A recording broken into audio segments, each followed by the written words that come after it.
ढीले ढीले काम नहीं चलेगा। राम राम। हमारे आज इस खटखड़ टोल कमेटी द्वारा आयोजित इस कार्यक्रम में उपस्थित राज्यसभा में देश की संसद में मेरे साथी, पहले हम दोनों लोकसभा में थे, ठीक कह रहे थे। आज ये भी आपको हमारे को सोचने की जरूरत है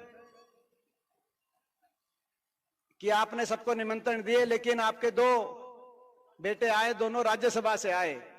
इस सरकार ने जैसा चक्रव्यूह, मैं आपको बताना चाहता हूं, जैसा चक्रव्यूह मुझे लोकसभा में पहुंचने के लिए पहुंचने से रोकने के लिए रोहतक में रचा था, वैसा ही चक्रव्यूह जयंत चौधरी जी को भी लोकसभा में पहुंचने से रोकने के लिए इस सरकार ने वहां भी वही चक्रव्यूह रचने का काम किया था।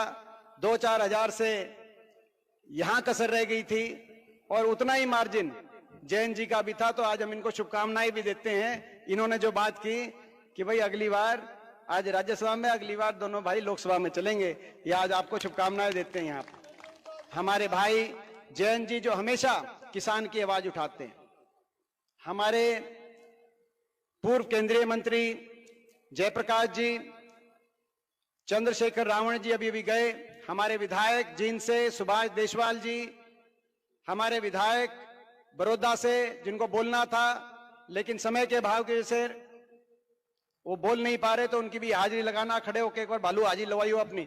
हमारे विधायक भाई बालू जी, जब ये इनको टिकट मिली पीछे तो बहुत रोड़ा मीडिया ने मचाया कि ऐसे व्यक्ति को टिकट दे दी, भाई इनके पास तो गाड़ी भी नहीं है, ट्रैक्टर और मोटरसाइकिल है। तो हमने कोई बात नहीं, ट्रैक्टर और मोटरसाइकिल में ही घूम के भालू तैयार करके और जाके खट्टर सरकार के चिपटा देंगे, ये वो भालू है भाई। हमारे विधायक बलबीर वाल्मीकि जी, इनको भी बोलना था, ये भी आज नहीं बोल पा रहे, इनकी भी हाजिरी लगाना। बलबीर एक बार खड़े होकर हाजिरी लवाओ भाई अपनी। हमारे बहुत ही जो हमारे किसान आंदोलन के हरियाणा की एक आवाज, जिन्होंने बहुत किसान आंदोलन को नेतृत्व देने का काम किया, हमारे गुरनाम सिंह चडूनी जी, हमारे पूर्व विधायक परमिंदर ढुल जी, पूर्व विधायक नरेश सेलवाल जी, हमारे आज एक और हमारे भाई जिनको बोलना था, लेकिन ये भी समय के अभाव की वजह से इनकी भी जो है स्पीच नहीं हो पाई। खास तौर से राजस्थान में चल के आए, राजस्थान से चल के आए हैं। राजस्थान विश्वविद्यालय जयपुर में उसके छात्र संघ के अध्यक्ष हैं, मेरे छोटे भाई हैं, मेरी टीम के सदस्य हैं। और भाई निर्मल, आप भी खड़े होकर अपनी हाजिरी लगवाओ। भाई निर्मल चौधरी राजस्थान से चल के आए हैं, क्योंकि जब तक सारे प्रदेश एक नहीं होंगे तब तक लड़ाई नहीं लड़ी जाएगी। और मैं बधाई देना चाहता हूं, मैं अपने भाई को बधाई देना चाहता हूं कि राजस्थान में जो पूरी शेखावटी का इलाका है, हरियाणा के बॉर्डर से लेकर और जयपुर तक लगभग 70-72 सीट आती हैं। इन सीटों में बीजेपी को सांस नहीं आने दी है। शेखावटी का इलाका तो साफ कर दिया था अपने यहाँ से तो पूरी, मगर वो तो आगे जाके इन्होंने सांस ली। तो ये जो सारी किसान बेल्ट थी, वहां से बीजेपी साफ हुई थी इस बार। तो हमारे भाई निर्मल जी, आप बोल नहीं पा रहे हैं, लेकिन आपकी हाजिरी और आपका बहुत बहुत हम स्वागत करते हैं। या बोलेंगे निर्मल जी, अभी इस प्रोग्राम हम आगे आपसे इजाजत लेंगे, इसके बाद निर्मल जी की स्पीच करवाएंगे, सारे नौजवान कह रहे हैं। हमारे भाई अभिमन्यु जी, अभिमन्यु कुहाड़ जी, वो भी किसान आंदोलन की एक ऐसी शख्सियत। हमारे भाई डिम्पी पहलवान जी, जयदीप धनखड़ जी, प्रमोद सहवाग, धर्मेंद्र ढोल, हरिकेश, भूपेंद्र टोल कमेटी के हमारे भूपेंद्र जी, कृष्ण जी, अनीश खटखड़ जी, पूनम कंडेला जी, अनीता जी, हर छिकारा जी, बलराम कटवाल जी, राजेंद्र सूरा जी, प्रदीप गिल जी, वीरेंद्र गोगड़िया जी, दिलबाग शंडील जी, रविंद्र देशवाल जी, दिनेश डोला जी, दिलबाग हुड्डा जी, जगबीर डिगाना, अनिल दलाल, करतार सैनी जी, संजीव कल्याण जी, अंकुश परोचा जी, सत्येंद्र सारन जी, विकास खटखड़ जी, रणधीर मोर जी, राजेंद्र सूरा जी, और हमारे सभी, किसी का नाम रह गया हो, सभी पिता तुल्य मेरे बुजुर्ग नौजवान साथी, मातृशक्ति, आप लोग बहुत देर से बैठे हैं। मैं ज्यादा लंबी बात, और मुझसे पहले सबने अपनी अपनी बात आपके बीच में रखी। मैं सबसे पहले, मैं भी सभी 750 हमारे किसान जिन्होंने अपनी जान कुर्बान करी, उनको मैं श्रद्धांजलि देता हूं। और आपको मैं इस बात के लिए धन्यवाद करता हूं टोल कमेटी का कि आपने अपने किसान शहीदों को याद किया और यहां पर स्मारक बनवाने की एक बहुत अच्छी पहल करी। और ये सही कहा अभी जयंत भाई ने कि जो समाज, जो देश, जो अपने पूर्वजों को, उनके कुर्बानियों को, उनके आदर्श उसूलों को याद नहीं करते, वो आगे नहीं बढ़ते। तो जब तक हम याद नहीं करेंगे कुर्बानियां हमारे किसान भाइयों की, तब तक आगे कौन किसान की लड़ाई लड़ेगा। तो आज आपने बहुत अच्छा ये एक पहल करी है, मैं अपनी तरफ से आपका धन्यवाद करता हूं। एक किसान का बेटा होने आपके मैं आपका धन्यवाद करता हूं, आपका भाई होने के नाते मैं धन्यवाद करता हूं। मुझे बहुत बार खटखट टोल पे आने का अवसर मिला जब आंदोलन चल रहा था, और मैं ये कह सकता हूं कि कभी भी आपके बीच में जब मैं पहुंचा तो मैं किसी राजनीतिक दल का व्यक्ति होने के नाते या सांसद होने के नहीं पहुंचा। मैं एक किसान के बेटे के रूप में हमेशा आपके बीच में मैंने आके आपका समर्थन साथ, जो हमारा सबका कर्तव्य बनता था पूरे प्रदेश में। मगर आज मैं एक बात राजनीति से ऊपर उठ के कहना चाहता हूं। आज जो आपको और हमको इस आंदोलन से सबक लेने की है, सीखने की, एक आंदोलन चला। यह सही बात है कि किसान आंदोलन देश के इतिहास में 13 महीने इतना लंबा आंदोलन, लाखों की संख्या में किसान दिल्ली के चारों तरफ बैठे हुए, 750 किसानों की जान चली गई, हर रोज एक शव वापिस आता था, हर रोज कहीं चिता जलती थी किसी की। ऐसा आंदोलन देश के इतिहास में कहीं कभी नहीं हुआ इन 75 साल में। जो ये बोलते हैं 75 साल में, 75 साल में ऐसा आंदोलन भी देश के किसान को नहीं करना पड़ा। लेकिन 75 साल में ऐसा अहंकार भी देश की किसी सरकार को नहीं हुआ। मैं बताना चाहता हूं उस आंदोलन के बीच में जब वो आंदोलन चल रहा था, मैं इसीलिए आपने काका ताऊ के बीच में इस पंचायत में, क्योंकि आपके बीच में नहीं बोलूं और मैं कहां बोलूं। वो ऐसा समय था कि देश की सबसे बड़ी पंचायत में मैं जाता था। हरियाणा से 15 सांसद हैं, आपको पता है, 10 लोकसभा के, 5 राज्यसभा के, 14 सांसद भाजपा के।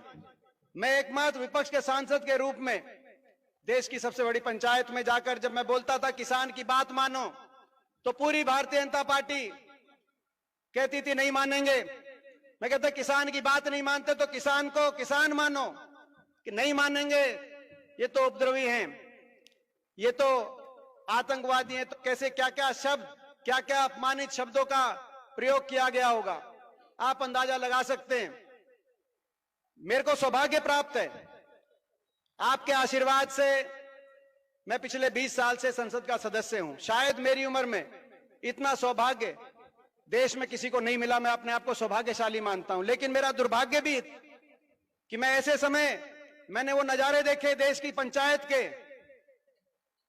उससे 5 किलोमीटर दूर हमारे काका ताऊ बैठा है टिकरी बॉर्डर पे, सिंगू बॉर्डर पे हमारे काका ताऊ, हमारी महिलाएं वहां पर लाखों की संख्या में बैठी होती थी। हम धरने पे जाते थे, कभी खटखट टोल आते थे, कभी किसी और टोल जाते थे, कभी किसी जहां कोई किसान शहीद हो गया उसके घर जाके उसके आंसू पोंछते थे, और अगले दिन पहुंच जाते थे देश की संसद में कि कम से कम इनकी सुनवाई करो।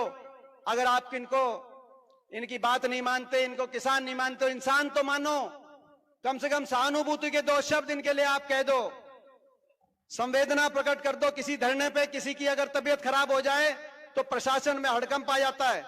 लेकिन ये कौन लोग हैं जिनको आपने देश का हिस्सा नहीं मान रखा?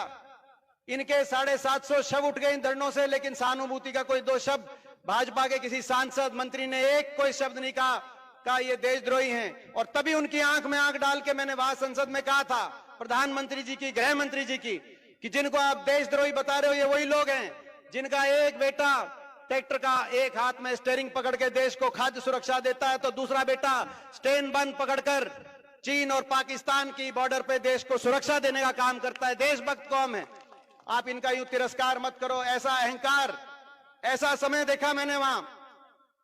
मैंने कहा 20 साल से मैं मेंबर हूं पार्लियामेंट का, लेकिन वो ऐसा 1 साल था जिन लोगों के साथ पार्लियामेंट में हम अंदर बहस करते हैं, बाहर कैंटीन में आके, सेंट्रल हॉल में आके चाय पीते हैं, कॉफी पीते हैं, किसी के साथ चाय और कॉफी पीने का जी नहीं करता था, क्योंकि सब जिस नजर से देखते थे, कोई कसूर नहीं था मेरा, लेकिन इस बात का कसूर था कि हम किसान की बात उठाते थे हम किसान के बेटे थे, इस बात का कसूर था।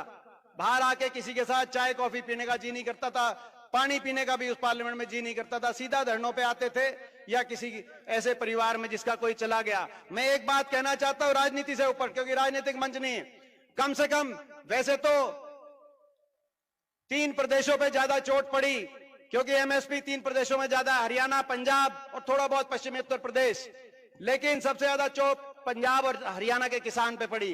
कम से कम जब पंजाब पे चोट पड़ी, पंजाब के सारे सांसद, चाहे कोई आम आदमी का हो, चाहे अकाली पार्टी का हो, चाहे कांग्रेस पार्टी का हो, सारे सांसद किसान के साथ खड़े हो गए। लेकिन जब हरियाणा के किसान पे वही चोट पड़ी तो हरियाणा के 14 सांसद, सारे सांसद किसान के खिलाफ संसद में खड़े हो गए और मैं अकेला वहां पड़ गया। मैं आपको इसीलिए कह रहा हूं राजनीति से ऊपर उठ के, कम से कम आने वाले समय में आपको समझ से काम लेना है और समझदारी से, जो चौधरी चरण सिंह कह के गए कि एक आंख खेत की डोली पे और दूसरी आंख दिल्ली की राजनीति पे आपकी होनी चाहिए, समझदारी से कम ऐसे फैसला लेना कि कल को हरियाणा प्रदेश के मजदूर पे, किसान पे अगर कोई चोट मारता है तो उसकी गवाही देने के लिए संसद में और विधानसभाओं में गवाही देने के लिए कम से कम खड़े हो जाए, उनका मजाक बनाने के लिए कम से कम खड़े ना हो।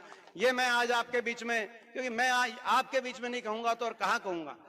राजनीति की बात मैं आज नहीं करना चाहता, मैं तो यही कहना चाहता हूं कि आज आपकी भावना का हम धन्यवाद करते हैं।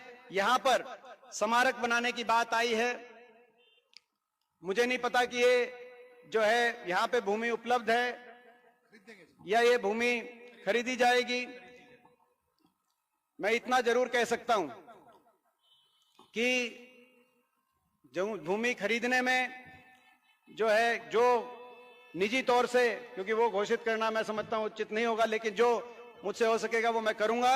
और अपने सांसद कोटे से यहां पे शहीद स्मारक जो बनेगा, क्योंकि आज ठीक है 14 होंगे बीजेपी में, मगर एक एमपी कोटा थारे पास भी है, अपने एमपी कोटे से 21 लाख की घोषणा मैं यहाँ पे अपना जो भी आप बनाएंगे, मगर वो जब जगह आपके पास होगी उसमें वो खर्च के काम आएगा। और दूसरी बात, 6 महीने के बाद भाई ये जो है इसको पूरा ही आपको कहने की जरूरत नहीं पड़ेगी, मेरे को भी कहने की जरूरत नहीं है। मौका लगेगा तो आप जो कहोगे जो है, कलम मेरा होगा, हाथ आपकी होगी, मेरे को कुछ आपको कहने की आवश्यकता नहीं है।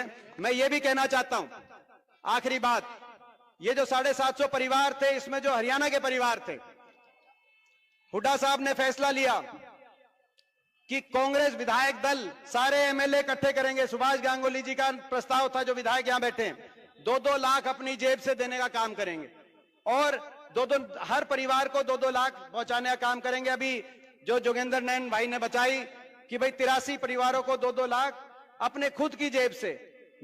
ये सही है कि पंजाब में कैप्टन अमरिंदर सिंह जी की सरकार ने 5 लाख और हरियाणा में, मगर देश में कहीं अपनी जेब से अगर एक एक परिवार के पास पहुंच के, उनके आंसू पहुंच के और 2-2 लाख देने का काम हुआ खुद अपनी जेब से, तो हरियाणा के अंदर हुड्डा साहब ने यह फैसला किया। और साथ में यह भी हमारी घोषणा, जो कंडेला के अंदर जो किसान शहीद हुए थे, जैसे उनके परिवारों में, हर परिवार में एक पक्की सरकारी नौकरी, ताकि आने वाला समय इतिहास ये ना भुलाए कि हमारे समाज के लोगों ने इस तरह से कुर्बानियां दी थी।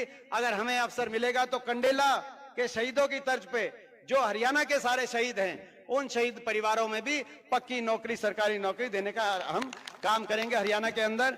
इन्हीं शब्दों के साथ मैं एक बार फिर पूरी टोल कमेटी को, आप सबको आज की इस कार्यक्रम पे अपना धन्यवाद देते हुए, नारा एक दूंगा, सारे 7 नारे में शामिल होंगे। जय जवान, न्यू काम नहीं चलेगा, न्यू काम नहीं चलेगा। जय जवान, जय जवान। एक और नारा, क्योंकि चंद्रशेखर रावण जी भी आए थे, भाईचारे की बात कर रहे थे। सबसे ज्यादा देश के भाईचारे में कोई विश्वास रखता है तो किसान रखता है। मैं बोलूंगा जय नौजवान, आप कहोगे जय संविधान। हम संविधान में भी विश्वास रखते हैं, बाबा साहब भीमराव अंबेडकर में भी विश्वास रखते हैं। जय नौजवान, जय जवान, जय नौजवान। बहुत बहुत धन्यवाद। जय राम जी की।